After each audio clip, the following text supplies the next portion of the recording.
بسم اللہ الرحمن الرحیم۔ السلام علیکم ورحمۃ اللہ وبرکاتہ۔ حضرت داؤد علیہ السلام کے دور کا ایک قصہ بیان کرتے ہیں کہ ایک شخص بہت عابد اور متقی تھا۔ وہ ہر وقت اللہ تعالیٰ کی عبادت میں مشغول رہتا تھا۔ وہ جب بھی اللہ تعالیٰ کی عبادت کر کے فارغ ہوتا تھا اللہ تعالیٰ سے دعا کرتا تھا، اے اللہ، میں نے تیری بہت زیادہ عبادت کی ہے، تو مجھے وافر رزق عطا فرما۔ لیکن اس کو اسی وقت رزق نہ ملتا۔ اس نے اپنا ایک معمول بنا رکھا تھا کہ جب عبادت کرتا تو اس کے فوراً بعد اللہ تعالیٰ سے دعا کرتا تھا، اے اللہ، مجھے رزق عطا فرما۔ ایک دن اس نے اللہ تعالیٰ سے دعا کی۔ اللہ تعالیٰ نے رزق طلب کرنے کا مطالبہ کر رہا تھا کہ ایک گائے اس کے گھر میں آ گئی۔ متقی آدمی بہت زیادہ خوش تھا کہ اللہ تعالیٰ نے میری دعا قبول کر لی ہے۔ جو گائے میرے گھر میں داخل ہوئی ہے، یہ اللہ تعالیٰ نے مجھے رزق عطا کیا ہے۔ اس بندے نے گائے کو پکڑا، اس کو ذبح کر کے گوشت بنایا اور اس کا گوشت کھا کر فارغ ہوا ہی تھا کہ دروازے پر کسی نے دستک دی کہ میری گائے آپ کے گھر داخل ہوئی ہے، میں اپنی گائے لینے آیا۔ پرہیزگار آدمی اس کی گائے کہاں سے واپس کرتا؟ اس نے تو گائے کا گوشت بنا کر کھا لیا تھا۔ پرہیزگار آدمی نے گائے کو مالک کو کہا کہ گائے تو اللہ تعالیٰ نے مجھے میری عبادت کے صلے میں مجھے عطا کی ہے، اس لیے وہ گائے تو مجھے اللہ تعالیٰ نے بھیجی تھی، میں تو اس کو ذبح کر کے کھا گیا ہوں۔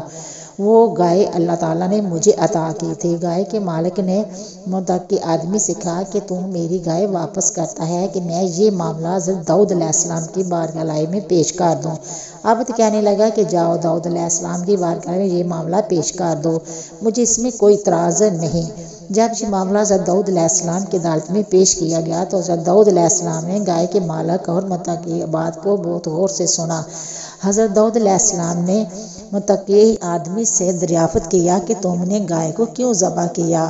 متقی آدمی نے حضرت داؤد علیہ السلام کو کہا کہ حضور، میں نے اس کی گائے ذبح نہیں کی ہے، وہ گائے تو اللہ تعالیٰ نے مجھے میری عبادت کے صلے میں عطا کی تھی، اس لیے میں نے اس گائے کو ذبح کیا اور گوشت کا قیمہ بنا کر کھا لیا۔ حضرت داؤد علیہ السلام نے اس عبادت گزار بندے کی باتوں کو سن کر مسکرائے اور بولے، اے گائے کے مالک، تم اس پرہیزگار اور اللہ کے بندے کو گائے معاف کر دو، اللہ تعالیٰ تم کو اس کے صلے میں اس سے بہتر گائے عطا کر دے گا۔ گائے کا مالک بار بار اصرار کر رہا تھا کہ مجھے میری گائے دی جائے۔ عبادت گزار آدمی اس کی ضد پر لٹکا ہوا تھا کہ وہ گائے تو اللہ تعالیٰ نے مجھے میری عبادت کے صلے میں عطا کی تھی، اس لیے وہ گائے میری ملکیت ہے، میرے پاس نہ کسی کی گائے ہے اور نہ میں کسی گائے کو واپس کرنے کا پابند ہوں۔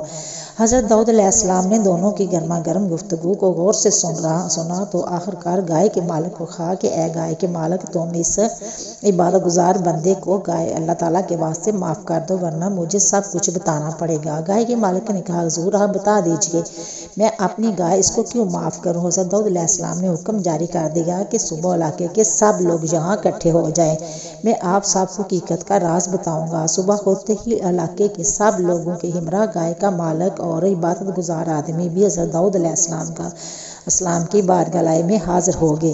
حضرت داؤد علیہ السلام نے سب لوگوں کو فرمایا، اے لوگوں، میں کسی کے جرم کو ننگا نہیں کرنا چاہتا تھا، مگر اس عبادت گزار بندے اور گائے کے مالک نے مجھے جرم سے پردہ اٹھانے سے مجبور کر دیا ہے۔ یہ جو گائے کا مالک ہے، یہ اس عبادت گزار بندے کے والد کا غلام ہوا کرتا تھا۔ اس عبادت گزار کا باپ بہت ہی دولت مند تھا۔ اس وقت گائے کے مالک کے پاس جو بھی جائیداد اور جانور تھے، وہ سب عبادت گزار بندے کے باپ کی تھی۔ یہ گائے کا مالک بھی عبادت گزار بندے کے باپ کے پاس ایک چھوٹا سا غلام ہوا کرتا تھا۔ ایک دن اس عبادت گزار بندے کا باپ اس گائے کے مالک کے پاس آیا۔ مقتی بندے کے والد کے پاس بہت زیادہ رقم تھی۔ جب گائے کے مالک نے دیکھا کہ میرے مالک کے پاس کافی رقم ہے، گائے کے مالک نے لالچ میں آ کر عبادت گزار بندے کے والد کو قتل کر دیا۔ اس گائے کے والد نے بندے کو ایک درخت کے نیچے دفن کر دیا۔ اس کے بعد ساری دولت کا مالک بن گیا۔ اس مقتی بندے کو نہ تو اپنے باپ کے قاتل کا پتہ چلا اور نہ اس کی جائیداد کے بارے میں کوئی علم تھا۔ یہ متقی آدمی نے بڑے ہی سادہ طریقے سے زندگی بسر کی ہے۔ یہ اللہ کا نیک بندہ ہے۔ اللہ تعالیٰ کی عبادت کرنے کے بعد اللہ تعالیٰ سے رزق کا دعویٰ کرتا رہا۔ ایک دن اس مقتی بندے کے گھر ایک گائے داخل ہوگی۔ اس گائے کا اس مقتی بندے نے ذبح کر کے کھا لیا۔ اس کے ذہن میں یہ تھا کہ اللہ تعالیٰ نے مجھے میری عبادت کا صلہ عطا کیا ہے۔ اس گائے کے مالک کے پاس جو کچھ بھی ہے وہ سب اس عبادت گزار بندے کے والد کا ہے۔ میں نے گائے کے مالک کو کہا تھا کہ تم اس کو یہ گائے معاف کر دو، مگر یہ بندہ میری بات ماننے کو تیار نہ تھا۔ آپ لوگ فلاں درخت کے نیچے سے لاش برآمد کر کے لائیں، اس کے بعد فیصلہ ہوگا۔ لوگوں نے اس درخت سے لاش برآمد کی۔